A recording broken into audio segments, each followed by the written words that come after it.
Hello and welcome to the show. This is the Goodwind podcast. I'm Niko. And today I'm very enthused about this episode, which could have pros and cons.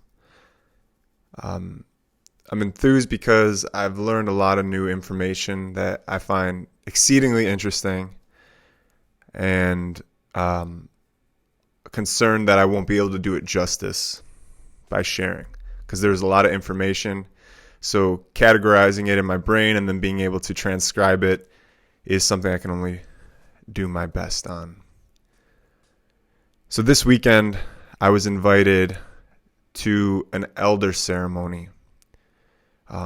There's a Native American group called the Dine, D-I-N-E with an accento over it. And they hold a tradition that brings people into elderhood. So it's the transition from man to grandfather and woman to grandmother. Not saying that this is irrespective of their personal family lineage and is more bound to the cycles in their life and age. And the metric they use to determine this is when someone becomes 52 years old. And the reason is 13, the number 13, which is a very important number in many traditions, which we'll get into. But the closest significance, or the most relative significance, is there are 13 lunar cycles. So the time it takes for the Earth to revolve around the sun, we call a year. And within that time, there are 13 lunar cycles of exactly 28 days.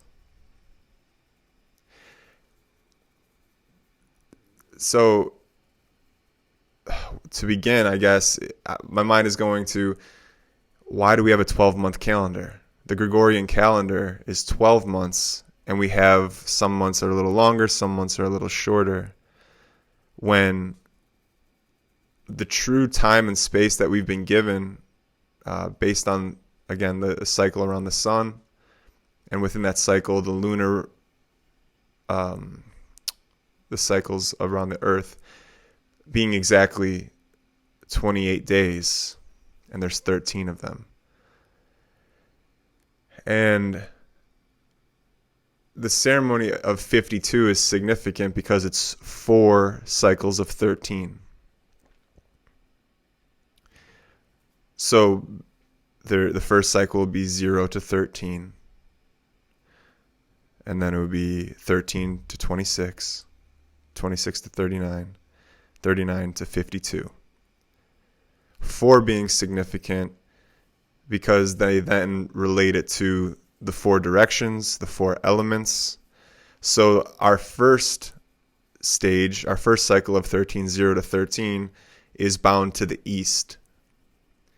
And which makes sense because the sun rises in the east. Time is relative on Earth to the sun. So our individual time, our micro scale is correlated to the macro scale, which is the sun. So the east, and then it goes clockwise. So 0 to 13 is associated with the east, and 13 to 26 is then the southern time of your life, and 26 to 39 would be west, which I'm currently in now, being 31 years old. And then finishing off at the north, and once you turn 52, you've ended a complete cycle and begin again. Now, I've kind of heard this, turning 27. Some people referred to it as your Saturn's return. So Saturn returns to the place it was.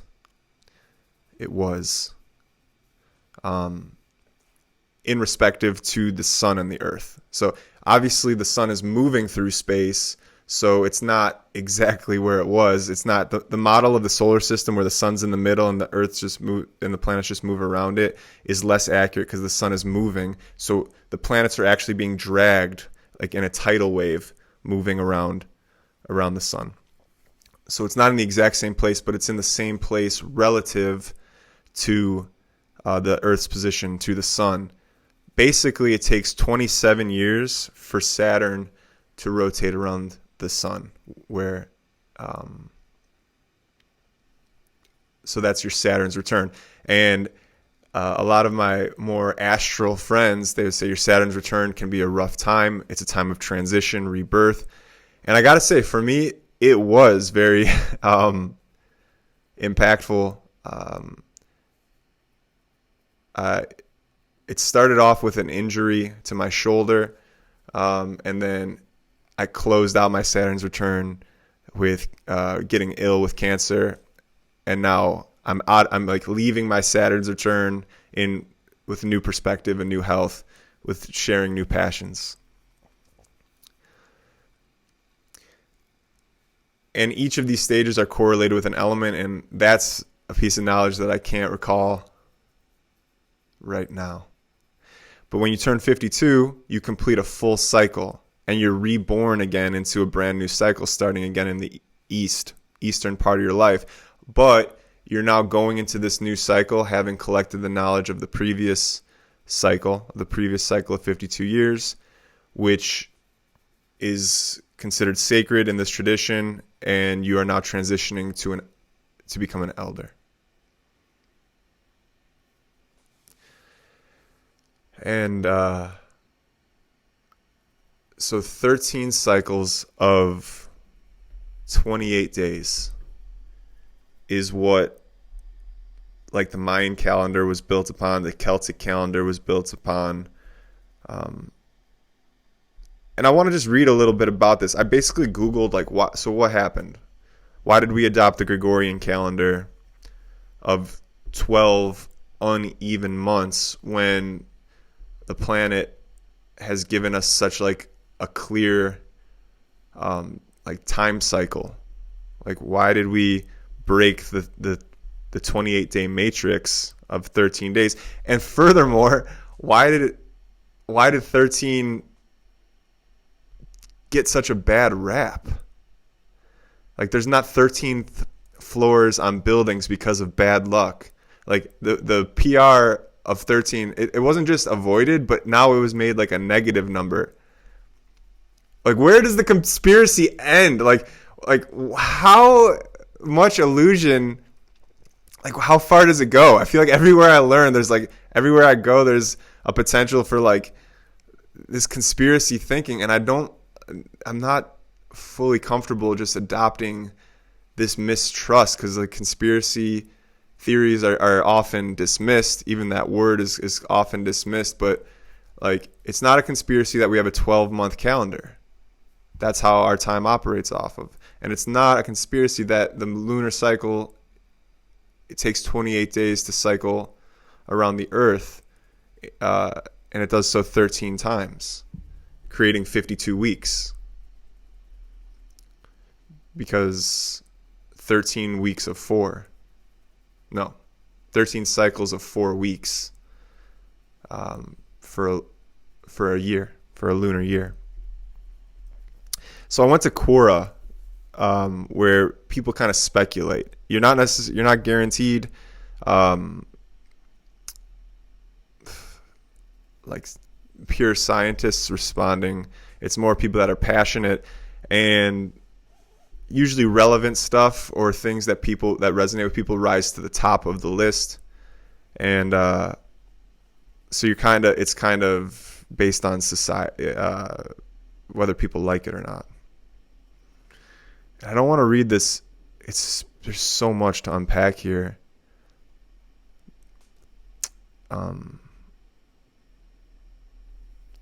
the first post really pushes.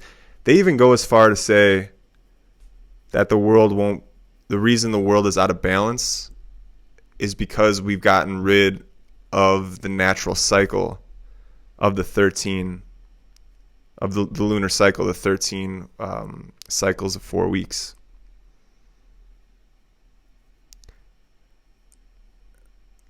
Let's see. It's important for us to remember that during the first half of the 20th century, a vigorous and well-organized calendar reform movement flourished. The International Fixed Calendar, a perpetual same every year with 13 equal months of exactly 4 weeks, comprising 364 days, and with the final 365th day held not in any week or month, often known as the null day. And the reason is, so there's an extra fraction. It's not exactly 1328.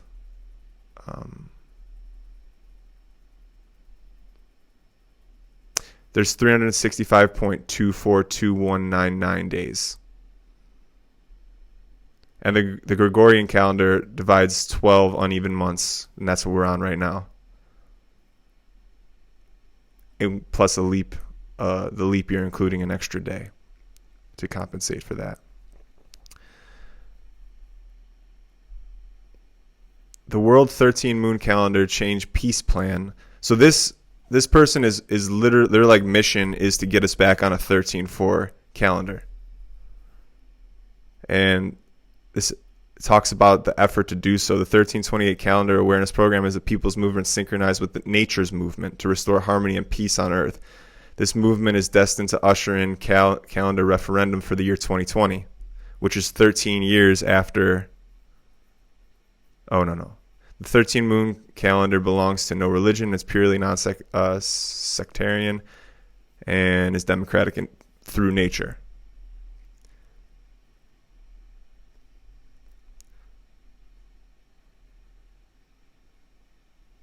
But, okay. So I'm not just going to read this Quora thing. I read it earlier, and I'm having a hard time locating the points that are valuable to talk about. I'd rather talk about this ceremony that I was a part of, which encompasses this model. And everything is very particular. It's very intentional. Everything is very intentional within the ceremony. And it was actually very difficult, exceedingly difficult. We started at 7 p.m. It's in a Tipi, and the Tipi is orientated so that the door is exactly east facing. There is a fire in the center of the Tipi. It's a large Tipi, maybe 30 feet across in diameter. And that could be exact too. I just wasn't made privy to that information. And it's clearly circular. Fire in the center. We started at 7, and there's no back support, so we're sitting on the ground, and the ceremony went from 7 p.m.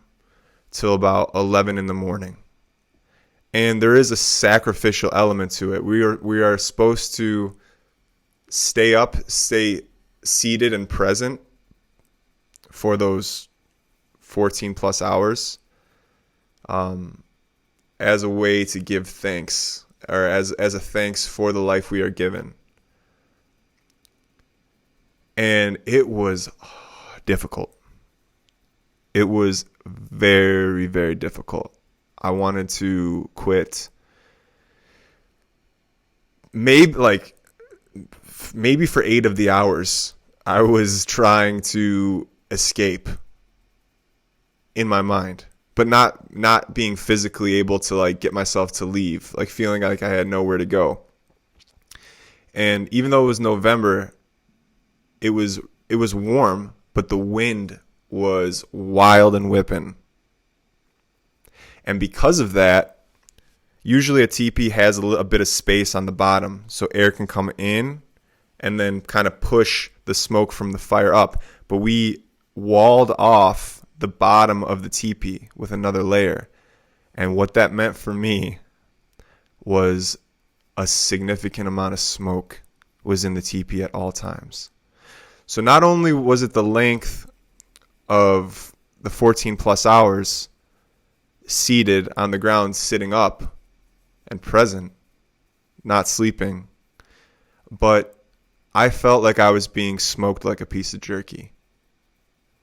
So my eyes, puffy red.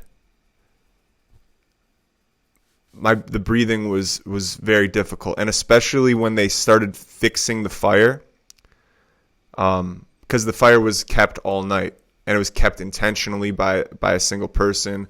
There's a lot of order, and into the ceremony, it's all written down, and I'm not exposing anything to take anything away, because it was eventually validated. But when they adjusted the fire and the flames kind of died down, the flames never went out, but when they died down, the smoke increased. And at that point, woof, it felt like there was, and a teepee has space in the top for it to breathe, but it held the smoke. The wood must not have been fully dried. And the amount of smoke, I think I was hit the worst. And I don't know if my mental wasn't fully there. Like I was afraid. I was afraid to be in this smoke-filled teepee. I was thinking carbon monoxide, and my eyes were genuinely disturbed the whole time for this 14 hours. So I wanted to quit a lot. I've sat many ceremonies at this point, and there was just points that I'm like, I don't see how this one's going to turn around. I don't see, like, just really, really going through it. Not letting it show, because you can be freaking out. This is one thing I learned from ceremony of any sort, that I can be going through a really, really tough time, but I don't have to necessarily do anything about it. Like, even though my insides might be kicking and screaming, if you will, I don't have to be kicking and screaming. In fact, sometimes that stillness, bringing the stillness, and the lesson is to kind of surrender and to give myself to the present moment each time. Because as soon as I started thinking, oh, there's, it might be hour 4, and I don't know the exact timeline of how everything's going to unfold, but I know that we're going till morning. And it's 11 o'clock, so I know that there's at least 7 or 8 more hours. So at that point, it just seems, if I start thinking about the future or the rest of the time, I am doing myself a great disservice. But if I can come back to the present, even though it was an eye-stinging, uncomfortable present, and basically return to my breath, like, it was hardcore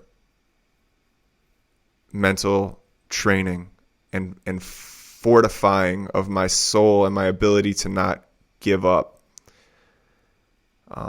If I was by myself, not in community, I would have conceded. So I was basically empowered by the people around me, who showed great resilience. And in the morning, my eyes were definitely the reddest. It seemed like my eyes were straight up super light sensitive. And I don't know if I was just getting all the smoke. But damn, dude. It was exceedingly difficult. And like I said, I didn't think it was going to turn around. I didn't think that I was going to leave feeling like it was worth it in any way. But it did. It did turn around. It did end up validating itself.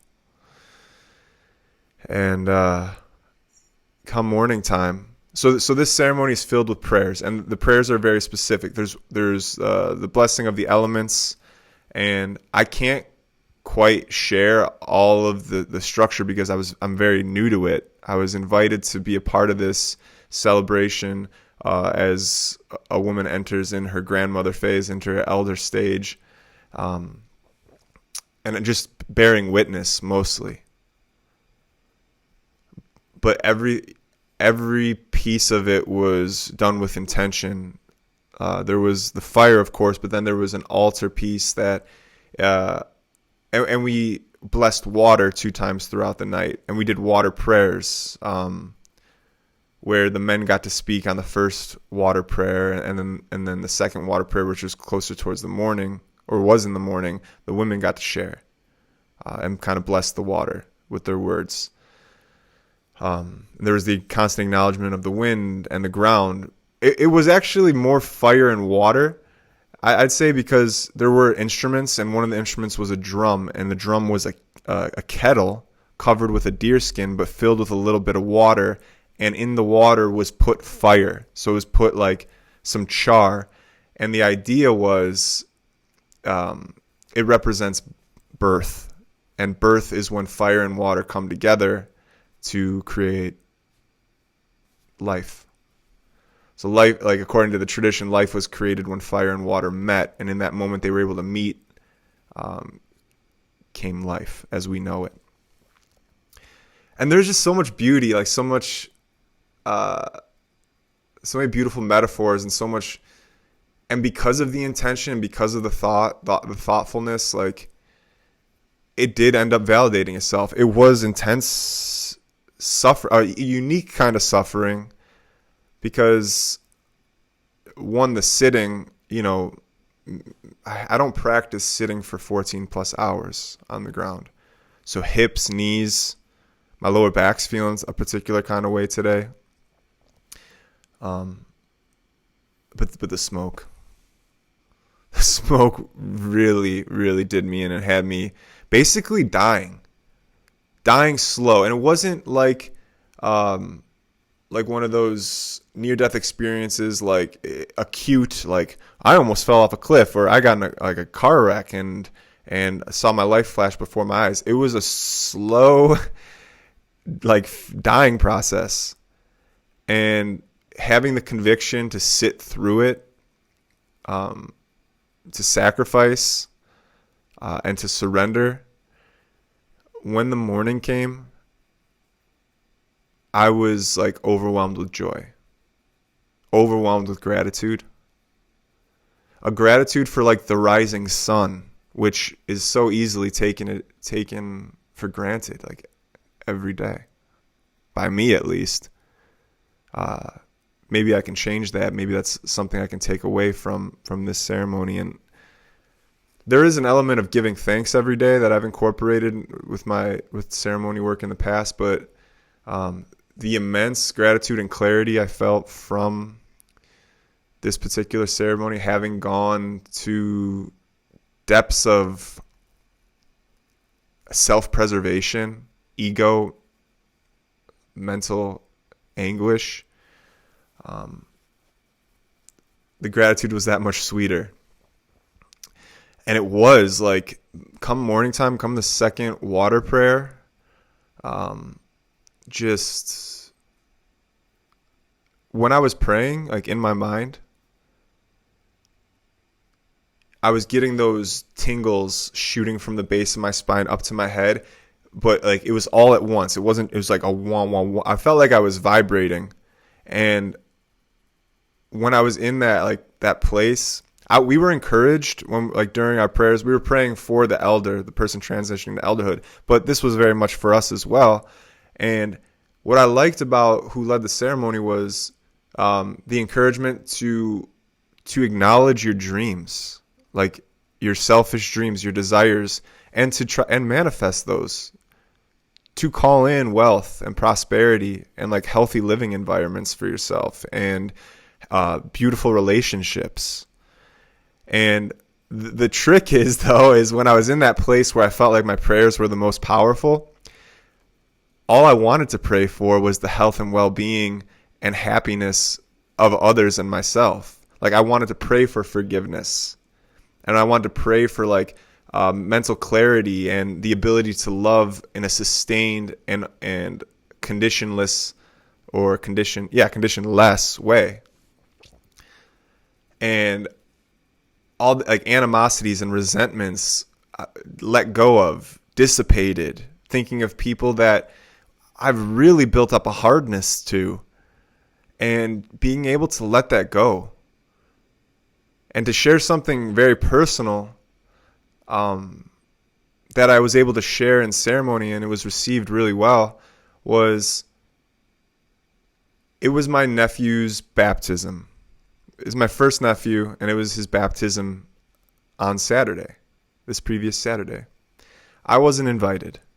One, because there were COVID concerns, so they were keeping the population small of the party. But two, and most importantly, there's been discord in that relationship in my life. Not with my nephew, he's a baby, but there's discord in that familial relationship. And when I wasn't invited, it was no big deal. It was like, oh yeah, of course I wasn't invited. There's discord there. Come Saturday night, when I'm sitting in this ceremonious Tipi, the person who was being celebrated, there was a part where they started in the east side of the Tipi, and that represented years 0 through 13, like I said earlier in the podcast. And someone came up and they said beautiful words about her, and as relating to those first years of life, that first cycle of life. And they gave the gift of water.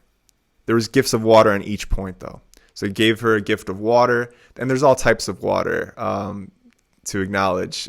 And I was actually inspired to kind of just do a podcast about the elements and water specifically. And water might take me years, because there's sweet fresh water from reservoirs and springs, rivers, lakes.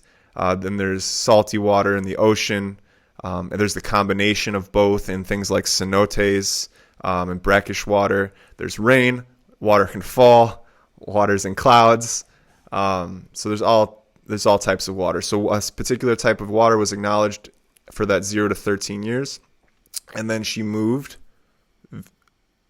to the south side. And then again, someone else brought up a gift of a particular kind of water, said some words, and gifted her some water. And each time they gave her a gift of water, they would pour it on her head a little bit, like a baptism. Okay, so that's just one thing. There were also babies and children with their parents, either in the ceremony or they came in the morning to the ceremony space. And the babies there was babies there, like 3 babies under 6 months old. And then there were children, maybe 8 to 13, that showed up in the morning or at various points of the journey. And each one of them, the leader of the ceremony, it was led by 3 women who kind of coordinated it. And then the fire keeper was a man. And there was also a guy who was called the doorkeeper to make sure the teepee stayed shut and to assist in any other way. And the woman kind of leading the ceremony, who kind of held the altar, she ended up doing this, like she got each baby, like put their feet on the ground, walked them around the altar. We all said hi, and then she poured a little bit of water on their head and a little bit of water like on their cheeks or something. And it just came to me. I'm like, I'm witnessing 4 baptisms on the same day that I was supposed to witness my nephew's baptism. So I was like, which I wasn't invited to. And that hardness of not being invited, which I built up, yeah, it's no big deal. Like, that relationship will develop when it's supposed to. And I have my own resentments. I've been hurt by that relationship. That place of softness, like coming, like almost like a new heart, where I could drop all the resentments. It meant so much to me to witness these baptisms. And I was able to share this much more concisely than I just shared it right now. That it was my nephew's baptism. I wasn't invited, and being able to see these babies and this elder be baptized in a way was very meaningful to me.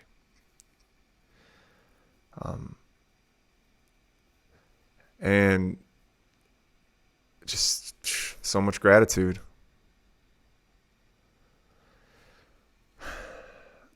But and in this, like, witnessing in this place where I was able to drop resentments, where I was just so thankful, and like a smile like was just on my face, and I was trying to almost a happiness that's so rich that it's necessary a little bit to keep it, to not suppress it, but just contain it, because I wanted to be giggling like and being silly with everyone, which is cool. But one is it's a newer community for me. It's not a community that I've earned my chops or established myself in any particular way. And maybe this is a good point to bring up. Like, yeah, you're not I'm learning more and more, especially with age. Like, when you go to a new place, maybe particularly as a man, and being like a full grown man now, there's an earning, and you don't have to earn it through explicit acts. It might not even be like a particular dollar amount or acts or donation or whatever that may help, but usually it's showing up consistently to a particular group so that trust can be established over time. And trust is established over time, slowly and surely, through consistency and presence, and perhaps a little bit of humility. So being new to this community, or newer to this community, it wasn't my place to speak too long or to do anything. It was already covered. The ceremony was already covered, but so just kind of being present and not taking too much in a new community.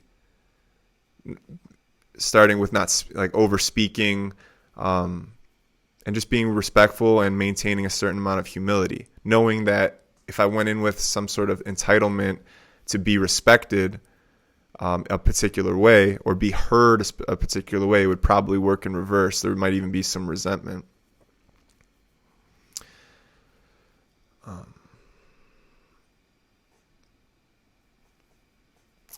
So yeah, just this gratitude. I kind of lost a little bit of my point, but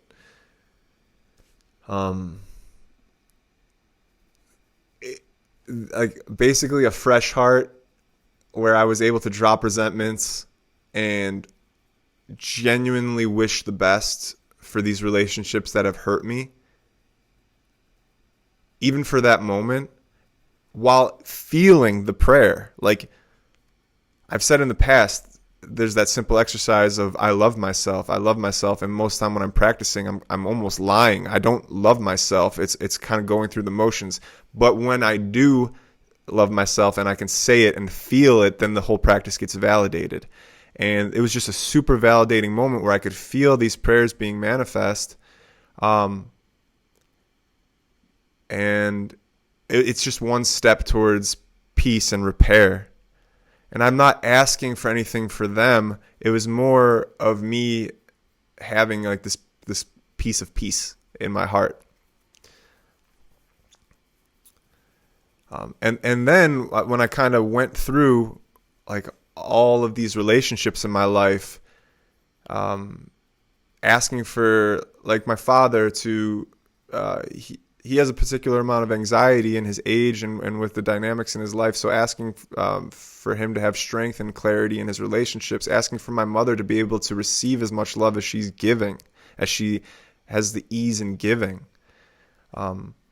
Asking for my girlfriend to really step into her own power, and to embrace the power. She's such a powerful, beautiful woman, and for her to step more fully into that role, and to kind of claim her power, and then asking for my brother who's kind of going through a rough time. He just got injured in jiu-jitsu, and he's kind of getting turned upside down. So like picturing him dancing and running and playing jiu-jitsu again, and with a fully healthy body and a healthy mind and healthy knee, and then asking for love to come into my sister's and brother-in-law's life, and just able to drop all that. And then once I was kind of done, grandmother, grandfather, aunts, cousins, like just going through each relationship and not in a rush, like I'm kind of now to speak, but just taking my time, thinking clearly of these things.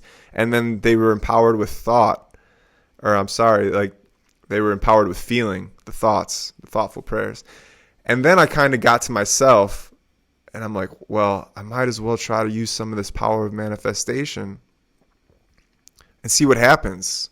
Not with the expectation, but just like, I feel so good right now. I feel this clarity in this vision.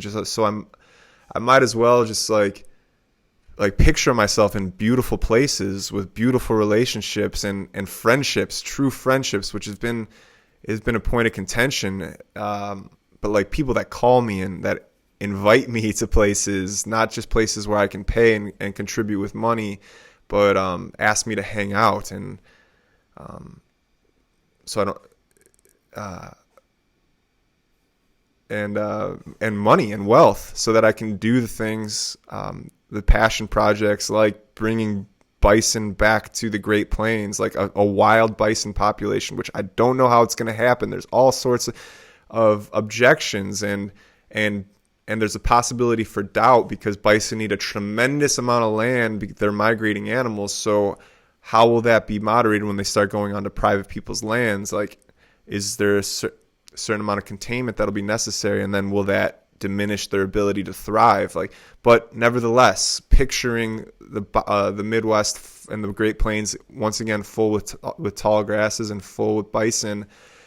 And if anything, if there's no pure crystallization, prayers probably won't be answered exactly how I pictured it. But the practice and of seeing this stuff and feeling like I already have it, feeling like it's already there, was pretty nice. It's a pretty nice thing.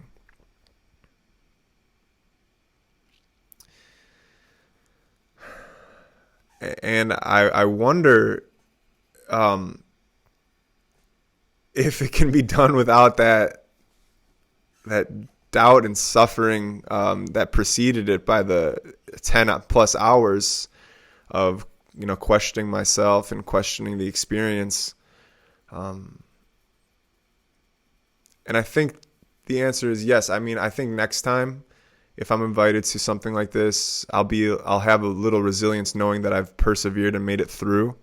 And my previous experience of having persevered and made it through particular experiences kind of like this, it gave me the strength at times to make it through this one. But I guess that might just be trying to find another easy way out. And I don't know if this life is an easy way out. It might be all work. It might be difficult, and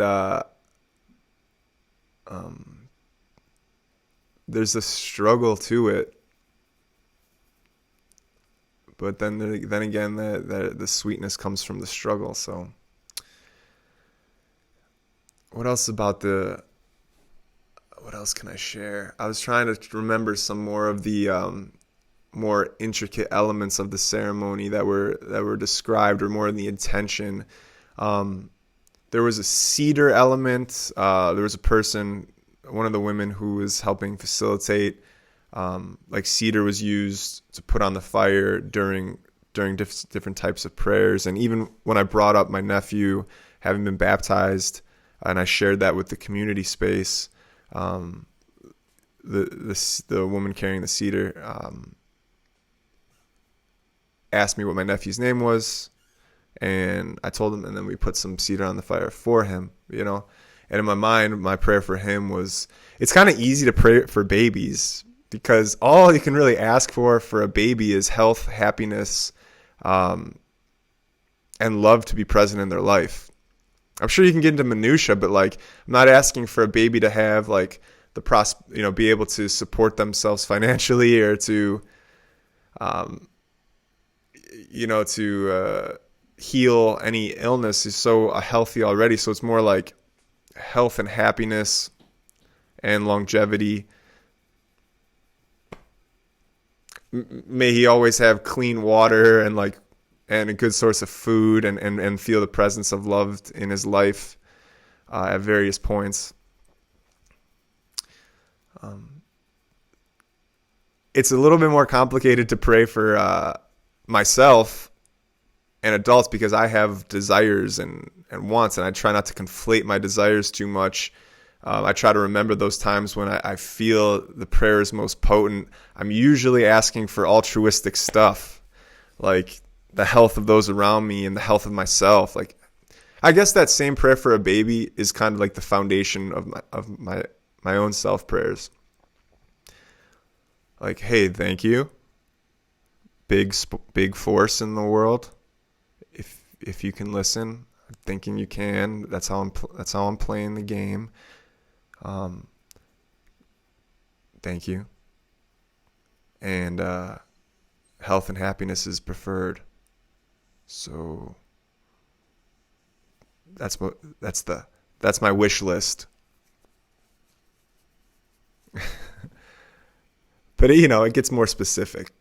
I start to recognize patterns in adults, and like I said, for my mother and father, like it was just more specific stuff, like almost judgments of what they need from my perspective, and then asking for that or picturing them experiencing those new things. But it might have been cool to like try to manifest a particular house or boat or piece of land, or like some worldly possessions or desires, like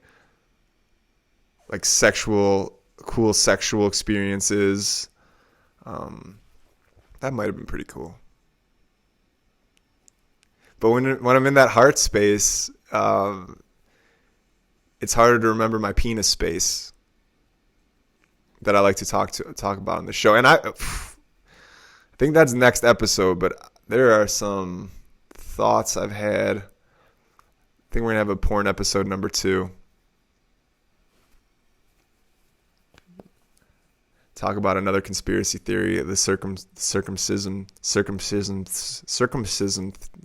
conspiracy. Unpack what that's all about. But no, this episode I want to keep pure and kind of just share the beauty, but the darkness, I suppose, too. That's at the first half of this podcast. And there's so many cool thoughts I had about like the number 13 and its significance, and the number 4 and how there's all these different like impactful 4s, such as the elements and the directions. Archangels are there's 4 of them.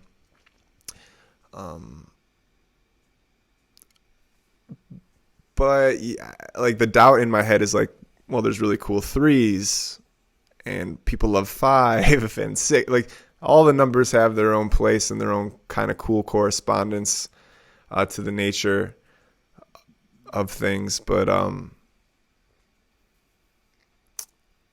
yeah, this one's about 4, and even 13 is 1 plus 3. 1 and 3 is 4. So 13 is kind of a representation of 4.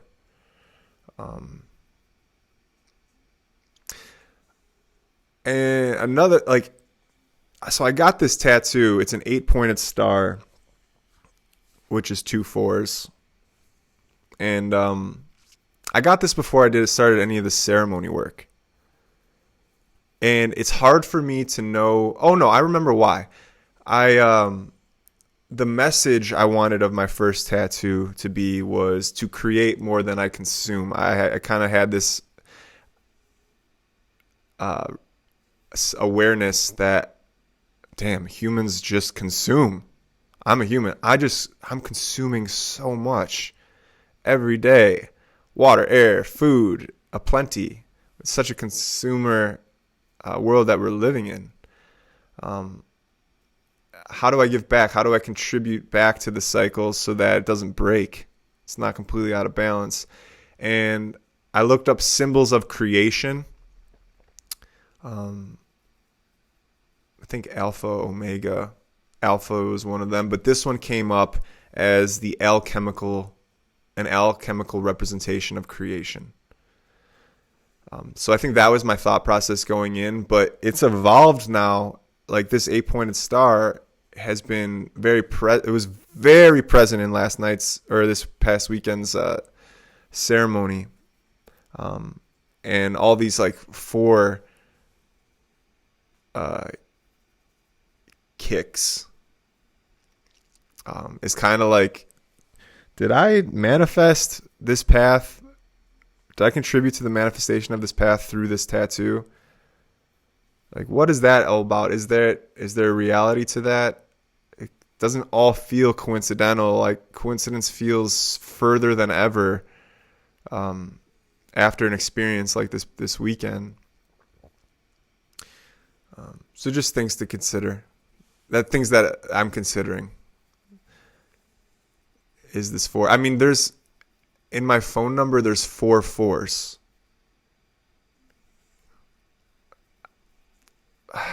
Like, what do you do with that? Not much, but it's like, I look at it, I'm like, cool. That's neat. So this week has been about 4s in such a way.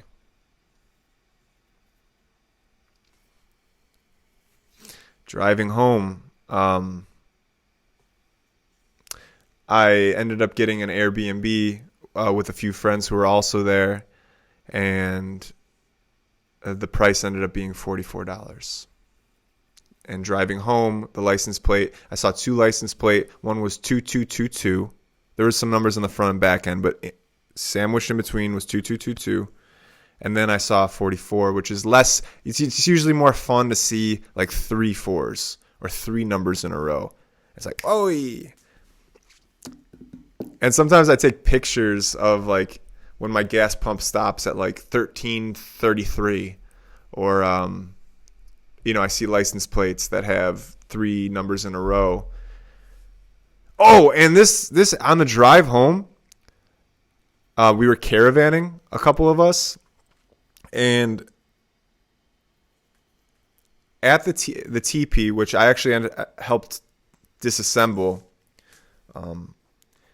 and they put an eagle feather at the top of the teepee. They bound it to the very, very top. And it was a big teepee. It was probably like 3 stories high or something like that. Cool, right? There's some eagle symbolism put into the ceremony. The fire keeper with the hot coals that were burned down. There was a point in the ceremony where he shaped them like an eagle. Or it is kind of like a goose because it had a longer neck. But I think it was supposed to be an eagle because eagle got brought up a bunch of times. Driving towards home, a bald eagle flying east to west to keep it, somewhat relevant. You can do whatever you want with that. A bald eagle flew right over our caravan. Eagles don't fly low. I never see eagles, particularly a bald eagle. And so for it to fly, us to be driving and it to fly directly over our heads as we were driving, what are the chances? For it to be a bald eagle flying low, what are the chances? Don't know. Don't know what to make of these things. But it's cool. It's just cool.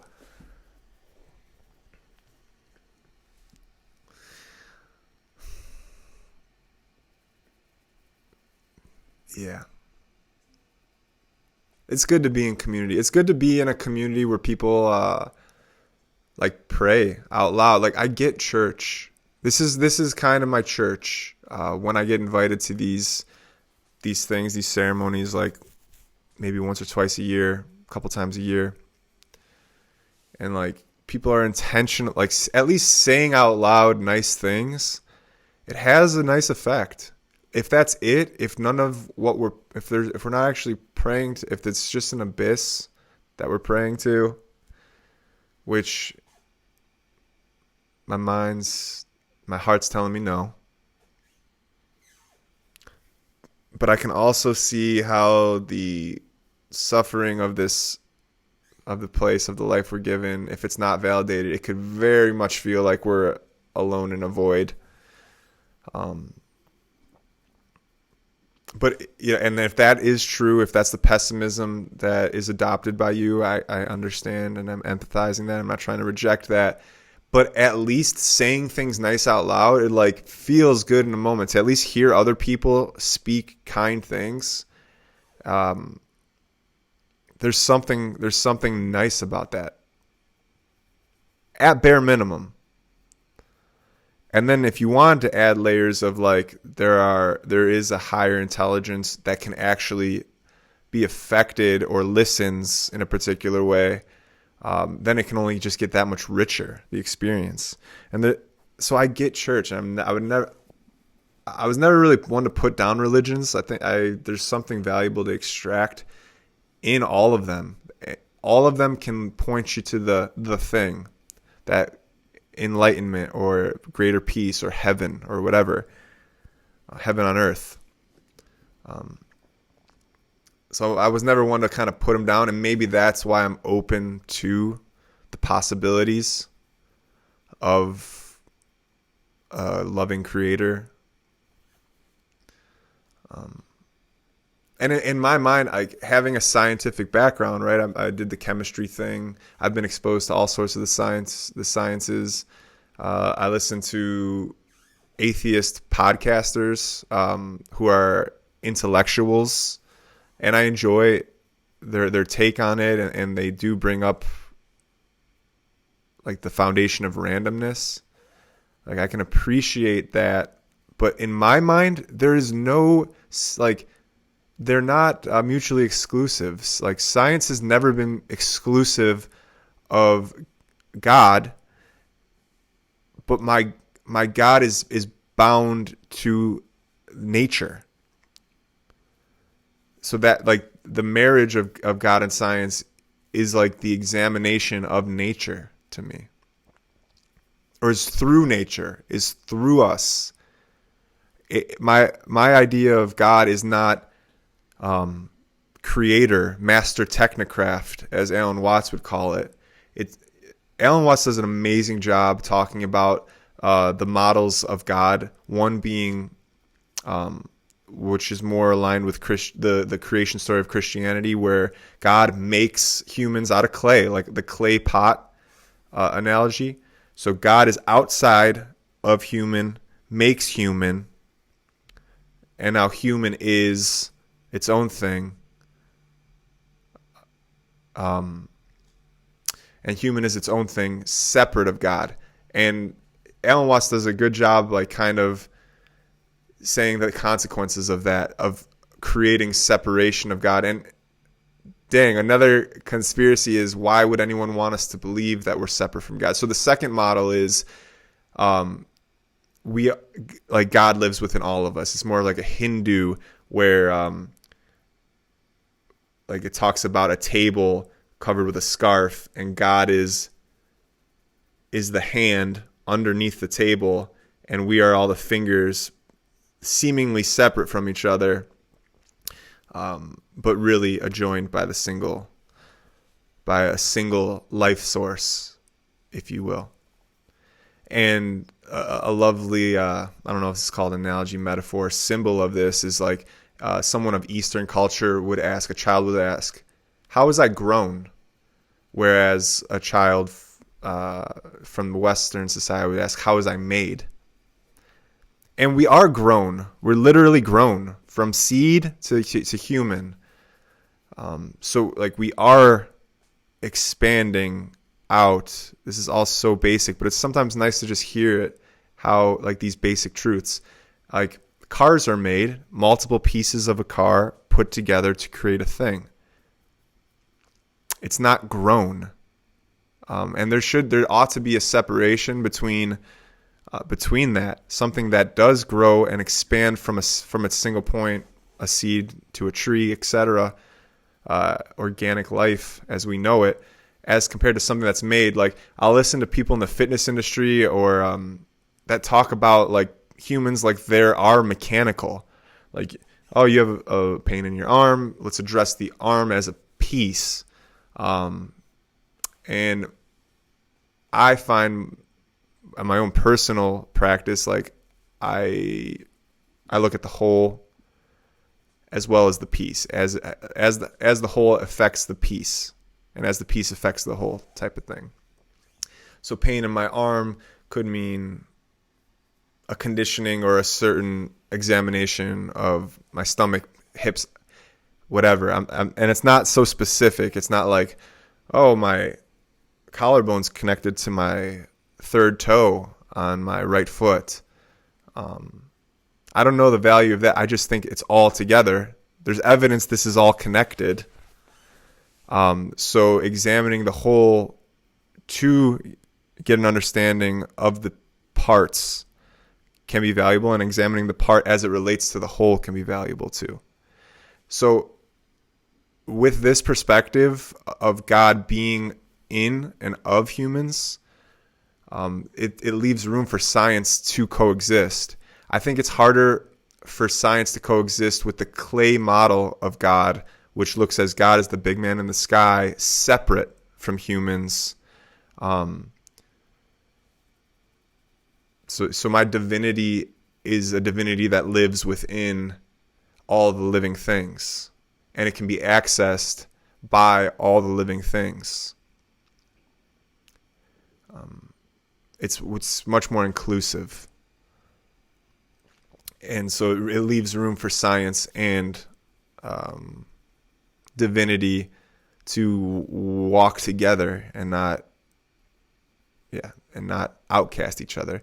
Like even aliens, like if you're like, well, if aliens show up, then people are not going to be able to think, to believe in God anymore. And like I've been saying, it's maybe it'll be quite challenging for those who look at God as a large man or a regular sized man living in the sky or in the ground or whatever.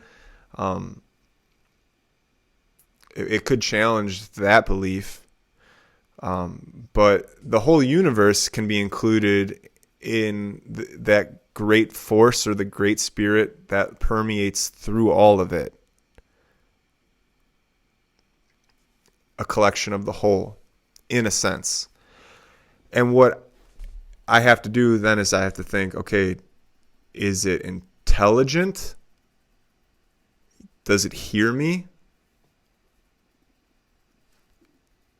If it lives within me, if it's part of me, what am I praying to?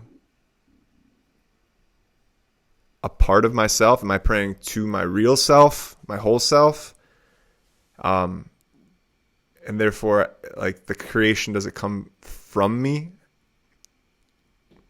Like, other people are real and they're just as valid, and like the divinity in them is just as potent, which keeps me from going too far, because there's a part in my journey where it's like, oh my God, I'm the whole.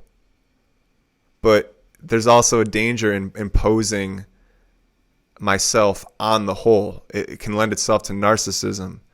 It could make me crazy. Like, I have relationships in my life that I've noticed particular behavior that doesn't jive. It doesn't create harmony within our relationship. So the first thing I would do is be like, okay, what part in me is creating this selfishness? If I'm seeing a particular selfishness in a relationship where someone's not able to reciprocate, it's not symbiotic. It just feels like a vampire, or they're taking. It's like, I would only, like, some time ago, I would only internalize that and be like, oh, it's me. I know I'm one with the universe, so I guess I just have to fix myself, and it's not anything that they can do. It's all about me. And that is not the way to go either.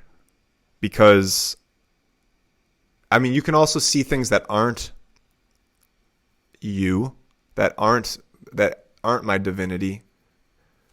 And whether or not someone wants to take that feedback or can hear you and can see through that and make a change, that'll be on them. But it'll allow me to put up a boundary to be like, oh, this person won't reciprocate in the relationship, I no longer have to give. I don't have to burden all of the discord in our relationship because they're unable to hear feedback, or they keep saying, you're just projecting on me, or you're just, yeah, but I could be projecting something that is not me, that ultimately I don't want, that doesn't serve either of us. There's a cleaner way to articulate this point, and it doesn't feel like I perfectly did it, but I now more am able to put up a boundary for a non-reciprocal relationship, a relationship that can't be symbiotic, that can't serve, or that's just not a clean cycle. It doesn't have a balance.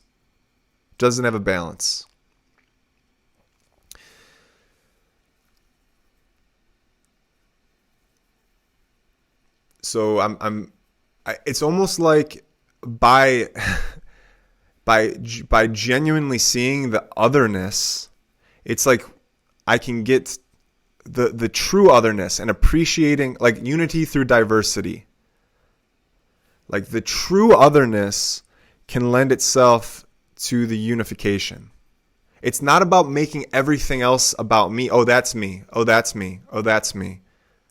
And then treating it like it's my problem to fix, or my problem to bear, or my responsibility to take to shape actions of the perceived outside, or of the outside. I'm now more like able to reconcile the otherness, the true otherness. And when I celebrate someone's true otherness, authentic otherness, like, that unity will happen. The union of us, the balance is there. But it's not about constantly imposing self on other. That's closer to narcissism when it's out of balance, where it seems to be more about celebrating the otherness and giving the sovereignty, the power of the other to be the actual other, to be the true other. And that's when the unification can occur. I mentioned this in a previous podcast, like the paradox being true. You have to sometimes like, when you take something to its utmost, it becomes its opposite. So, for instance, like in ceremony, if I'm asking for patience or love, patience particularly, I'll feel myself not a patient person sometimes. So, like, there's been ceremonies I've asked for patience, and the ceremony will give me every reason to be impatient. Someone will be talking, and I'm like, please stop.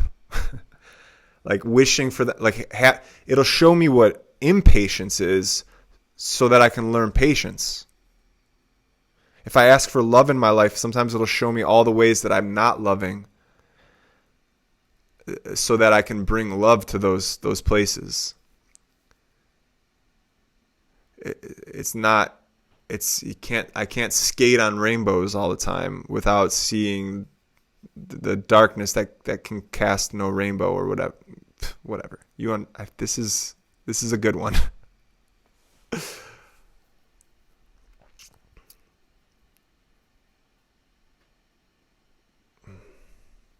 So what a beautiful ceremony. I'm so thankful to have been invited to participate and to celebrate the transition of a really great person into their